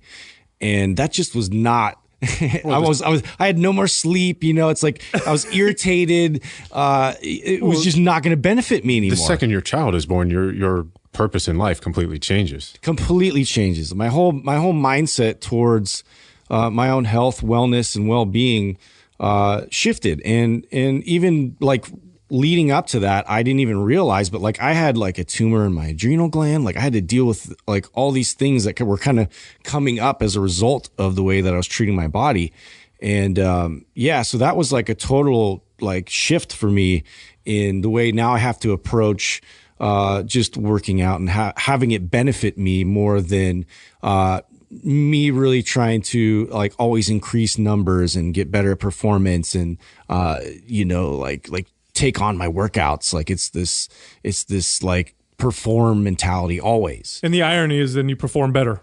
Yeah, I started performing better. It was crazy. Yeah, exactly. So. I've had many paradigm shattering moments in my fitness career. If I were to pick the first big one, I would probably have to say steroids. In my early 20s, I think I was about 23 or 24 the first time that I did any steroids. And before that, so I was a trainer by 20. So I already knew my way around the gym and could get myself in pretty good shape. But I always wanted to be like cover the magazine shape. And I'd never seen that. And after being a trainer, after training consistently in the gym for a long time, I was just certain that those guys were all on steroids, and that's the difference between them and me.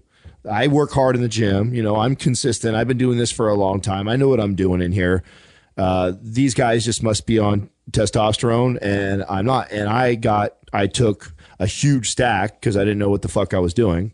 Some dude advised you, right? Yeah, bodybuilder. Well, the nice gentleman with the fanny pack. Yes. Yeah, the guy selling you. Never take advice on how much you should take from the guy who's selling you. He has a mullet, and all that sounds so obvious, but to a fucking young 23-year-old, of course, none of those light bulbs went off. I was just he was 4 times my size, and by looking at him, obviously knew something more than I knew. Doing something pencil right. thick veins. Onion skin. Yeah, so he knew something that I didn't know, and he had it right. So I dabbled in and out of that for probably 3 years, and did enough damage to where I have to have hormone replacement therapy as a 35-year-old man now if I want to have a normal sex drive. And when I did it, I got bigger, I got bloated looking, but I didn't look like the Men's Health cover. And that really was like a major moment for me that I didn't have this figured out. There was a lot more for me to learn. And that sent me searching, I think. I think before that, I think there was actually a little cocky arrogance. I mean, I'm a personal trainer. I know a lot, this and that. And I thought that those guys were all on steroids. I needed to take steroids to look like that. I didn't. Ended up doing more damage than anything else. Never looked anything close to what any of those guys on a magazine look like. And then I went on my journey of really diving deeper and getting my paradigm shattered many more times down the road for sure.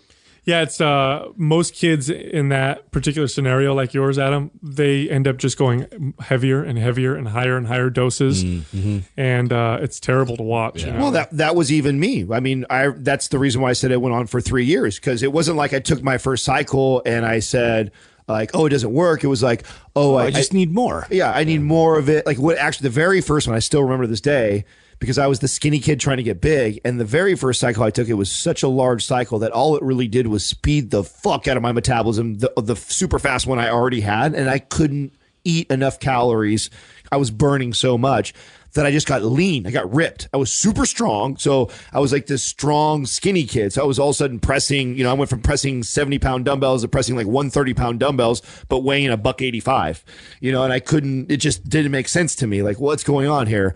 So there was even an evolution of my steroid taking, because I was just like, or maybe it's not the right stuff. I need to do this more. So I went through this progression of trying all these different things until the light bulb finally went off that that's not the answer. and it's not, and I think this is something I share a lot on the show because of my experience in that, because I'm trying to save a lot of kids that were my age when they were thinking, like in your early 20s, before you do something like that, because nothing sucked worse than being in my 30s and realizing that I actually have to have testosterone. So I have because as a young kid, you don't ever think like you're such a horny kid that you don't ever think that you're going to I know every guy in this room can relate to being a 17 to 20 year old looking at a 40 year old who says he never has sex and you going like, that'll never happen to me. Like right. that's all I want to do. In fact, it gets me in trouble. That's all I want to do. In fact, I could probably use less of it in my life. And then it happens to you. And then so a guy like me who abused testosterone ends up, on the other end of the spectrum where, it killed my sex drive. And now that has become something that has put stresses on relationships. Like try being in a relationship with a woman. Now she thinks it has something to do with her, so talk about all the problems that you just don't foresee and think about that it had caused in my life. So I speak really passionately about that to people in our audience that, steroids aren't what everybody thinks they are. They think they're a lot more than what they're. There's genetics play a much bigger role. Nutrition and programming is king over all things, and really that is the kicker that takes the elite bodies to the next elite level. Yeah, you're starting to see this. So the reason why this happened with fitness, with a lot of us, with most people, I'd say, who really get into it, is because fitness is so. Humans in general are like result driven and aesthetic and what I can do with it. And so when you go into working out with that mentality, then it's not, you end up making decisions based on that, and the decisions end up being typically the wrong ones. You're actually starting to see, and I want to touch on the subject, you're actually starting to see that happen with a lot of the brain hackers and who want to optimize their learning and optimize their mental performance. You're seeing the same stuff where these guys and girls are pushing it to the point where they may be not only getting diminishing returns, but doing things that may be detrimental to themselves. Well, they can't eat enough nootropics, I'll tell you that. Yeah, right now. a lot of this stuff is so new. We don't know what is going to happen after 20 years of taking modafinil. Right. Or things like that. I cannot believe that people, there's certain people out there in our world who talk about like it's this great nootropic, like take modafinil. Modafinil's got long term's got some serious side effects. For some people, it's just documented, will create facial twitches that never go away. Yeah. So you want to create some weird shit in your face forever. Most people I know who have experimented with it are only using it very infrequently, and and they know, and it's only like a short-term thing. Like they're not using it every single day, but I do hear reports of a lot of people taking it. Yeah, and every single day, and it's just crazy. And like anything, we push it to a limit, and we end up with negative results. And so we'll see what happens in 10 years. But, something that I realized, we talk about this on Mind Pump all the time, is if you want to optimize all performance, your body will always perform its best, and maybe not its most extreme in one particular area. But when I say performance, I'm talking about broad spectrum, full performance, the ability to think, the ability to relax, the ability to connect and love, the ability to be strong, to have stamina, to all the things that we talk about when we talk about total human performance or optimal performance or optimization. All of that comes from optimal health. Not being super extreme in one thing, and also not pushing yourself to a point where obviously you hurt yourself or you get sick. So being healthy, you'll blow yourself away with how well you think and how fast you think and how great your metabolism's responding, because you're healthy. That's it. It'll blow you away. So if you seek out, if you're truly looking for total or full spectrum performance on the whole body, mind, spirit, what you need to do is focus on optimal health, total health and longevity. And then you'll achieve those things. It's not about the cosmetic or the extreme performance. Well, one of the things people don't realize when they're chasing those other attributes, if your body's not healthy, it's not going to devote resources to laying down new muscle tissue. If you're spending too much time in the sympathetic state, your body always thinks it's being chased by a saber-toothed tiger. It's not going to devote resources to recovery. And you don't see all those performance aspects that we chase are just expressions of, that's the epitome of how we express the qualities that we possess. You want to have a 12-foot broad jump at the NFL Combine. Sure, we can train for that, but you're not going to develop those qualities. You're not going to be able to express that if you haven't, created that foundation to begin with. It is, and that's why when I hear people, we get lots of people asking us how they can improve the performance of their brain, and I'll ask them about the nutrition and workout, and they'll be like, no, and sleep, and they'll be like, no, I want to talk about listen, I don't care what you take. Take all the Adderall, modafinil, microdose acid, whatever you want to do to optimize your brain. If you're not sleeping well and you're not eating right and not exercising right, you're not going to reach nearly your full potential. Well, we say the same thing about people that ask us what's the best muscle building supplement or what's the best fat burning. Is that, well, let's look at your sleep. Let's look at your nutrition. Let's look at your programming. Like, those are all much bigger rocks. Like, before you decide to take something else into your system that doesn't even make sense. Yep, absolutely. So that's a lot. That's a lot about what Mind Pump talks about, which is also what's fucked us, because these are the these are the companies that pay podcasts like us to actually advertise. Let's be completely transparent. So, I mean, that's the tough part. Yeah. Before you guys walked in, we were talking about owning gyms and why. What a great topic. Yeah, right. And it's funny, right? So you walk in here and ours looks kind of like a gym, but really what we're the old retired guy who bought a bar. Yeah. Like, it's not making any money. It's just for us. It's just for us and our friends to come on by and work out. It doesn't need to. No one needs to do anything for it to pay for itself. Like, that's literally. And I remember telling myself too, because of being a guy who operated a gym for 10 years of my career, and I was always responsible for anywhere between $250,000 to $500,000 a month of revenue. I know the stress, the hard work, the amount of people. Advertising, everything that comes with it. And the fact that revenue does not equal profit. Right. Exactly. Even a huge number like that was the big number, but we needed to hit at least 200 of that to be even making money, really. Right? Yeah, it's funny talking about that. So I started my fitness career with 24 Hour Fitness right around or a little bit after when they kind of melded or purchased Ray Wilson's Family Fitness. So they were 24 Hour Nautilus. They bought Ray Wilson's Family Fitness and became 24 Hour Fitness. And so I get in there, and I remember learning the Ray Wilson fitness model versus the 24-Hour Nautilus model. Now, the 24-Hour Nautilus gyms were outproducing in terms of total revenue the Ray Wilson Family Fitness gyms. They were just huge numbers. But profit-wise, the Family Fitness centers, the Ray Wilson Family Fitness centers, were extremely profitable, and it was all in how they set up their pay scale and how they managed the facilities. And at the Family Fitness facilities, you were given a budget. Whatever you saved from that budget was yours. You kept it. You pay yourself. 24 Hour Fitness gave you goals and gave you staff. And so the 24 Hour Fitness clubs were hitting these big numbers, but the profit was, they would have a certain amount of loss from supplements or whatever. Shit gets walked out the door. They would have staff and they're not being super productive. Lots of overtime. The Ray Wilson Family Fitness guys were in their bell to bell, very, very bare bones staff, saving money, and they were making more money as a result. And it was really funny to learn that as a young kid walking in going, oh shit, like that makes perfect sense. That had to have been such a valuable lesson as a businessman and entrepreneur. Oh God, I talk about 24 Hour Fitness. We all came from 24 Hour Fitness. Ironically, none of us really. Well, Justin worked with me, but Sal and I didn't know each other. Knew of each other, but didn't know each other. But I talk about 24 Hour Fitness as being like.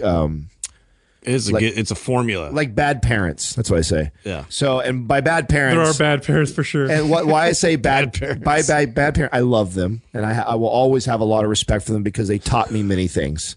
But by bad, I mean like they're a bad example. They hit us around every once in a while. Well, But then they gave us an ice cream after. They're similar to the rest of the fitness industry of preying on insecurities. We were taught to sell to people based off their insecurity. Like I got all of us in here all have records in sales. We were really good at what we did from that aspect. I don't think I was a very good trainer. I was good at selling you training though. I knew how to poke at your insecurities to get you to invest in lots of money on me. And I got really fucking good at that.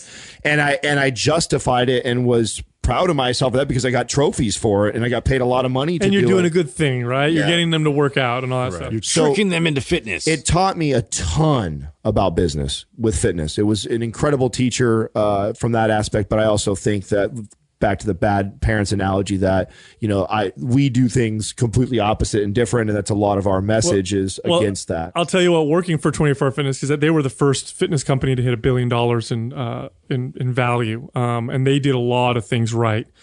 And I took for granted because it was where I started, but they had statistics and tracking on so many different variables, and they taught managers. The analytics were crazy. They taught managers and staff how to read them, how to turn different knobs, and squeeze out revenue out of gyms.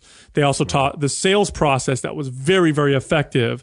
And it wasn't just what Adam was talking about. There's actually a structure to it that's really, really effective, and it's actually the base of excellent communication. 24 Hour Fitness did such a good job of that, and then going into seeing other fitness organizations and other gyms and seeing how shitty they are and what it takes to really make a lot of money. When people ask me, hey man, I want to open a gym, what do you think? Is that a good idea? I'm like, you have no idea what it takes to make a lot of money owning a gym. Right. It takes a lot, and you're probably not going to do it. So not cut out for that. Yeah, not a good idea. I remember all the time, like, so, at all times I had anywhere between 15 to 25 trainers that were underneath me that I'd be hiring and mentoring and training and developing.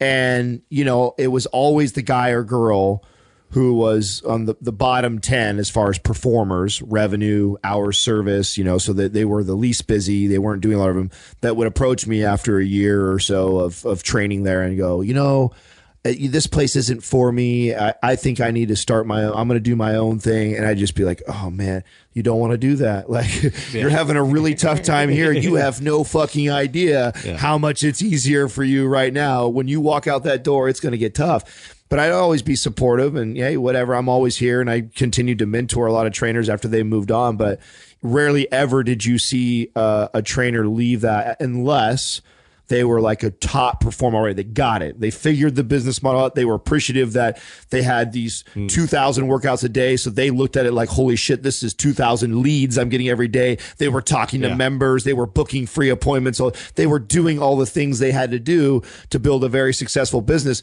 So that translated into the real world when they had it. But all of them, I would tell you, and Justin can definitely talk about this because he went through this, attribute like what a difference that is, Oh yeah. Like even like you're explaining that for me, like I recognized all those things right away. Like, oh my God, I'm getting all these leads. Like my schedule is completely full. Like I'm capped out at the amount of money in revenue that I could possibly squeeze out of this company. And, just for me, it was all about the carrot in front of me, and it was the upper management that, the promises and this and that. And I was so self-sufficient and good at what I was doing, that I was pretty arrogant to where I was like, I'm out of here. I'm going to do my own business. And then immediately being humbled because, knowing that, but realizing how much money goes into just marketing yourself and then getting yourself out there, how much time that takes to rebuild an entire business, around just yourself as a brand. And then, so that actually deterred me from wanting to open my gym. I was like, no way in hell. I see all the staff, I see, all these moving parts and, people like, like for the majority, it's the low performers that are going to stick around. Right. So, having to deal with that and manage a staff that's like all your best people are going to leave. And you have to realize that. It's so fascinating to hear both of you guys talk about. I was on the opposite end of the spectrum for both of those. So I was the guy when I left Gold's Gym, I was the guy who probably spent the least time on the training floor and in the facility. I probably brought in the lowest amount of revenue that a full-time trainer could bring in. Oh, wow. And I instead of looking at the opportunity for leads that were coming in kind of as like shooting fish in a barrel, all I saw was the limitation of, okay, I'm in this city and I can only potentially train people who are members at this facility. So I saw it as a huge limiting factor. And in my mind, it was, if I'm going to put in, and as a trainer there, I think at the time I was making like 47% or something. So it was less than half of, so if somebody's paying me $50 an hour for a session, I'm making like $23.50. So I see all these numbers. I'm like, I can reach more people. I can put 100% of that towards me and not somebody else, which again is one of the lessons. Once you start your own business, you learn the difference in revenue and profit. But I thought completely differently, and I wonder how many people who are out there as trainers look at it one way or the other. I would say you're the exception of people who did it and succeeded. Well, also, how did it all work out for you? Oh, well, yeah. I mean, that was the thing is I knew, but I've always been sort of that person that you guys read Stephen Pressfield. Oh God, you got to just start reading Stephen Pressfield. Okay. Turning Pro, Do the Work, and I always say this one backwards. It's the War of Art. Not the art of war. Oh, okay. So his book is The War of Art. But he talks about something called the dead zone, where like when you finish a project, you throw yourself back into the next one, and you put yourself. A lot of people are such that they put themselves in a position where it's sink or swim. Like it's literally get this shit done or not be able to pay your rent and put food on the table. And for me, I've always found that comfort is the enemy of motivation. And if I'm in a position where I can work the minimum and bring in the minimum and be comfortable and have that lifestyle, like I'll kind of do that. And I think that's human nature. But the second I put myself in that situation of shit, if I don't get more clients, if I don't build this thing, if I don't turn this thing into something, I'm not going to be able to eat. I've got a girlfriend. We just moved in together at that point in time. I've got to be able to pay my half of the rent. I've got to be able to get groceries. I like eating grass-fed meat, which, is more expensive than, the bullshit chicken that you can buy at Walmart. And B, I'm going to be really embarrassed if this thing fails. There's that whole ego side. Like people now see you're doing this. They know you're doing it. And so I think those are huge motivating factors. And it turned out really well. I mean, at the time, this was 2012 when I started it. So you see all these people, it's 0 to 6 figures, or like 6 figures is like that threshold. Like if I can get there, now I know like, okay, I made it. I did it. And so, yeah, I mean, it was there within a year. And I mean, I guess I could say it worked out. But I mean, I quickly found, and I told you this before we sat down to record, I mean, 2 years into that, just the sheer, everything that you dump into it, you put all you have into building this thing. And 2 years go by, 2.5 years, and it's just like, man, I'm so burnt out. I'm so done. I just didn't want to do that anymore. And I mean, I couldn't get out fast enough. Right. It's like owning I think the gym failure rate is probably higher than the restaurant failure rate. It's like tough to scale. It's really tough to scale because especially it's completely dependent on you being there. Yeah.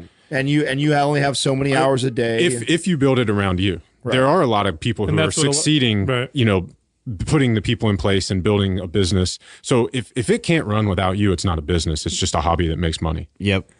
And a lot of people don't realize that when they're building their gyms. Right. Or any business for that matter. Or any business, right. But there are a lot of people who do realize it. And I think when people start a gym now, there's so many resources out there. You can get the done for you systems and marketing and all this stuff. But I don't think there are enough people educating young gym owners on how to make it a business that can run without you and to avoid that burnout and to avoid creating something that eventually you hate and, because it drains you and takes everything. Who's doing that for the CrossFit community is Barbell Shred and Mike Bledsoe and those guys. I don't know if you know them. Are they teaching people? I know that they're coming up with the systems for these boxes to operate. For building it so that they don't necessarily have to be there all day, every day. Yeah, lead generation and I mean, just the whole business side of it. I'll say this. A lot's changed since I managed big box gyms. What I see now, and it's real evident now, is that the big box gyms are not where the growth is in the brick and mortar fitness industry. Right. The growth is in the small box, more of the niche type training type stuff. So like yoga studios, Pilates studios, bar classes, CrossFits, that kind of stuff. Bar classes have just exploded in Orange Theory. Yeah. So if you're a trainer, first off, it's very expensive, very difficult to compete with big box gyms. So you can do it. You can open a big box gym. A lot of moving parts, going to cost you a lot of money, and you're going to compete with companies that have been doing this for a long time who are probably going to kick your ass. So my recommendation would be to go small, focus on something that's a little different. Whether it be spin bikes or yoga or whatever that appeals, it's a little bit different. It's got that feel to it and have a little bit of a higher cost per person coming in. So it's a high service, high cost, lower volume type model, and then systemize that and learn how to get that. CrossFit's a perfect example of this. They're a perfect example of that growth in Orange Theory, all of them. Why I think that is, my theory on that has a lot to do with our ability now with social networks to create this community, a different type of community that we couldn't do 15 years ago. Oh, yeah. Like our community was literally within the gym, was only in the gym and didn't expand right. beyond that. It was your lifting group and then the other guys that you knew that. Right. Where now, like you can see it too. So I was a part of the first Orange Theories that came to San Jose. My buddy owns a bunch of them and helped them start. And you can see even the systems that they put in place right now to connect to the members. And I mean, they put a lot of emphasis on the social media side of it and the networking and the connecting to each other and the competitions and the creating that community. Well, that's why Fitbit, like they are leading the way as far as wearables are concerned, because their entire focus was on their community. And that was so big because now everybody's connecting, interacting with family members, friends, all this stuff online. Like it really wasn't about, I mean, they have a quality product as far as like step count and all that's concerned, but really they focused like most of their attention. How can we get them to connect and interact with each other, whether it's leaderboards or whatever it is? They made a really like their entire UI is focused on that. And I think that's 100% the reason why they just went a bit ahead of everybody. That's a great point because there are a lot of wearable fitness trackers out there, and Fitbit is definitely at the top of that market. I'll tell you what, though, the book that I'm reading is that was the one thing where I'm kind of the verdict isn't out yet with me on it, because they actually think that when we were talking about addictive and being connected and things that could end up being bad for us, they actually talked a lot about wearables and saying that they could be the worst. That this whole because of the steps and the leaderboards and the progression of people like just trying to get more and more and more and more and more, and you're becoming so dependent on that. Yeah. So there's definitely a side that is arguing the negative side. And I actually make anybody who's ever been coached by me in the last 3 years, it's mandatory. I make you get a wearable because I have been able to coach so much more precisely when I can tell what's going on. Well, I mean, you guys have known this from the very second you started in fitness. If somebody, best case scenario, you train them 3 or 4 times a week, you get them for 4 hours, you have no idea what they're doing the other 160 some hours a week. Now with wearables, you can see how they're sleeping. And it's not just when they come in, you ask them, how'd you eat? How are you sleeping? Right. Because we know that's fucking way off. Right. Now you can look at this and you can tell exactly. It is beautiful for coaching, especially like virtual and online remote coaching. Yeah. I think anything that humans adopt strongly, they do it because there's benefits, but there's also always with anything with that much power, there's potential. You still have to know when to put your tools down. Like we can use it, but then we also have to step outside of it as well. And I think that, we're still figuring out what that looks like. And it could feed into your, obsession with like hitting metrics and numbers. And, that's the same thing as me chasing a PR all the time and like always like trying to get to that, within my workout. It's not going to benefit my body necessarily. There's a quote. We recently had Chris Dancy on our podcast, the world's most connected man, and he shared a quote. I forget who said it, but we don't know how to measure what we value, so we value what we measure. And that can be said for squatting. If you're a power lifter and you're always chasing a squat or a deadlift number. It's true. If you're an obstacle course racer and you're always chasing, a time or a distance. If you're chasing a number of steps or calories or sleep metrics. I think that's in part probably the fault of what's been so glorious about modern mankind is that we discovered how to measure and test and live in this world of measurement and testing, and it's benefited us in great ways. I mean, the Industrial Revolution and the Agricultural Revolution and the scientific method, these all came from being able to do that, but we may have lost our ability to sit quietly and self-examine or to come up with those ideas or to connect with things other than things. And this may be why at this particular time now in history, you're seeing people who have money spend it on doing that. How many people I talk to now that are super successful, like executives, who fly down to South America to do ayahuasca ceremonies, right? Because that helps them out. And it's and that was one of the things that was posited in the Rise of the Sufferfest documentary. The guy's like, it is the epitome of elite privilege to pay $150 to go run through the mud and crawl under barbed wire and, do these obstacles outside. I mean, Really, like we're paying for shit that we used to do all the time. Exactly. Hey man, I pay a gym membership to go lift heavy shit and not do anything with it. I'm not building anything. I'm just lifting heavy shit and putting it down. Yeah. And I mean, it's just, I don't know. It's just like farm work. I tell people right now, like replacing farm work. If you want a place to invest in all of the businesses that are popping up that are counter this, right? That your are float tanks, your and all float that tanks, Well, that's your the one day spas. That's actually what I was going to bring up exactly, because you were saying how hard it is to just sit and meditate and think and be. 150 years ago, it was nothing to just sit on the front porch and just watch the world go by and think. Now I was thinking that as you were saying it, and that's what just slipped my mind was we pay to go sit in a float tank. Yeah. We're paying for sensory deprivation because we don't know how to do it. We're more stimulated now than we've ever been. Yeah. There's a study. So I love this one. This is crazy. So in 2007, they did a study that found that we consume 174 newspapers that are like 85 pages in length worth of information every single day. Wow. And we produce 6 of those newspapers with what we text and email and say. And that was in 2007. There wasn't Instagram back then. Mm-hmm. Twitter was a baby. Facebook was maybe in colleges only. So, I mean, we're talking probably an order of magnitude higher now with what comes in. And that's just like communication. Yeah, overstimulation. Yeah, and it's called excitotoxicity. So your your neural cells are just constantly being bombarded. Overstimulated. Yeah, and so we have a neurotransmitter, GABA, that is responsible for it's the inhibitory neurotransmitter that it counteracts that, serves as the brakes, and that's why you're seeing so many people turn into alcohol or some other altered state. Yeah, marijuana raises GABA too. This is why you're going to see, though. You're going to see invest in that for sure. I mean, you see people like Elliot Hulse getting into starting his grounding camp business. You're seeing the float tanks starting to pop up. Your day spas are packed like crazy now.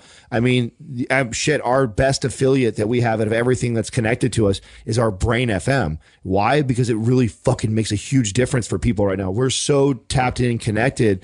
And it was a game changer for me was to get this silly little app that I can listen to that helps me focus or meditate or sleep because through the sounds, and it just totally relaxes me. And it was a game changer. We had those guys on our podcast. It's probably over a year ago. How are you connected with them? Oh God! So we interviewed Kyle Kingsbury. So Kyle Kingsbury, a good friend of ours, ex-MMA fighter, kind of connected us, and we met with them and we tried their app out. We were all very, very, Do you very use skeptical. The sleep version? I use all of it. Oh, the sleep one's amazing. And focused. I really like Focus. Yeah, that's my go-to. I use it all, and I use it pretty regularly. A week doesn't go by that I don't use it at least once. But I like anything else. I try to be intermittent about anything. Like I don't ever like to become dependent on something. But man, it would take a day where my business brain's flying like crazy. And I know all entrepreneurs I know can connect to this. Like you lay in bed and your body may be tired and you're telling yourself you got to go to bed because you got to get up at 5 or 4 in the morning. But your brain is telling those things over and over. A million things going, and nothing has been. And I'm pro cannabis for that reason too, because that's been the one thing that's kind of helped me settle that down.